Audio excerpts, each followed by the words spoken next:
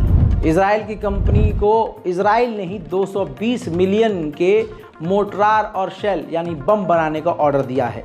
यानी इज़राइल लंबे समय तक पूरी तरह से गाज़ा और फ़िलिस्तीन को तबाह करने के प्लान में है। इज़राइल के डिफेंस मिनिस्टर ने यह भी कहा है कि नेतन्याहू समय बर्बाद कर रहे हैं डील का, यानी डील हो सकती है लेकिन जानबूझकर नेतन्याहू इस डील के समय को ख़राब कर रहे हैं।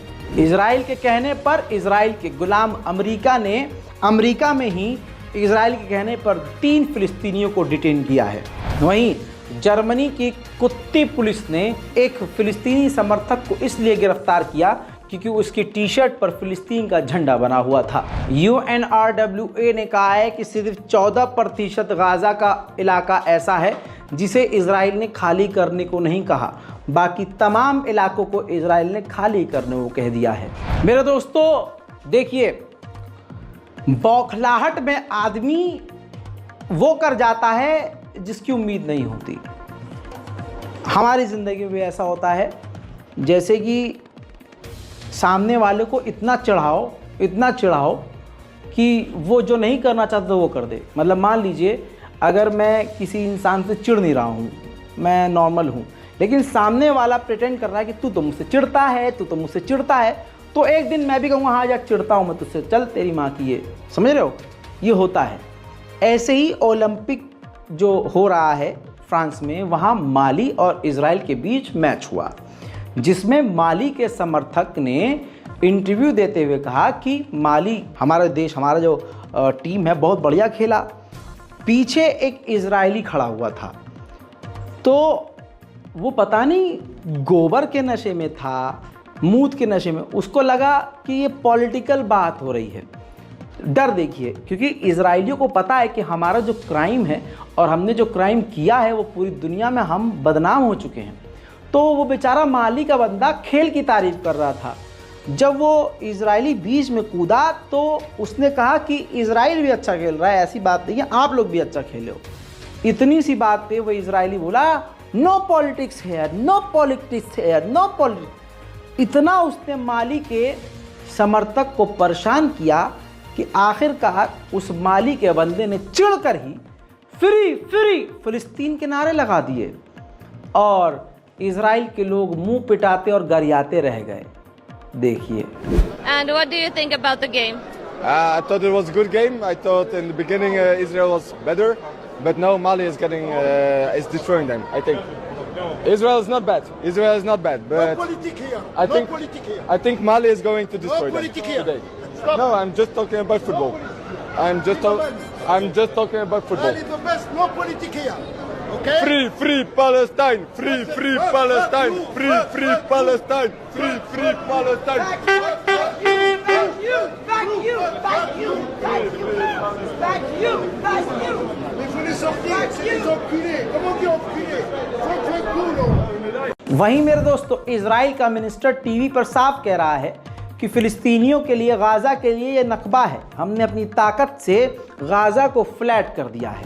אנחנו פשוט עם כוחות עצומים, עם חרדים, מתנחלים, אנשי גבעות, אני, שמאלנים, כאילו חבורה מאוד מגובשת, פשוט כל יום בהתקפות, משטחים את הרצועה. כל מקום שיש התנגדות הכי קלה, משטחים את הרצועה. אין מדובר זה פשוט, הנכבה שלהם הם לא הבינו, הם התחילו עם העם הלא נכון. העם שלנו נחוש לנצח, אני מקווה שלמעלה מבינים את זה. אנחנו נחושים לנצח עד הסוף, עד הניצחון, אנחנו לא הולכים הביתה, עד הסוף. वहीं अमेरिका का विदेश मंत्री एंटोनी ब्लिंकन टोक्यो पहुंचा। जब वो टोक्यो पहुंचा तो टोक्यो में नारे लग रहे थे कि अपने घर चले जाओ, वापस यहाँ से दफा हो जाओ। ये जिल्लत है। दुनिया का सुपर पावर मुल्क पूरी दुनिया में जलील हो रहा है।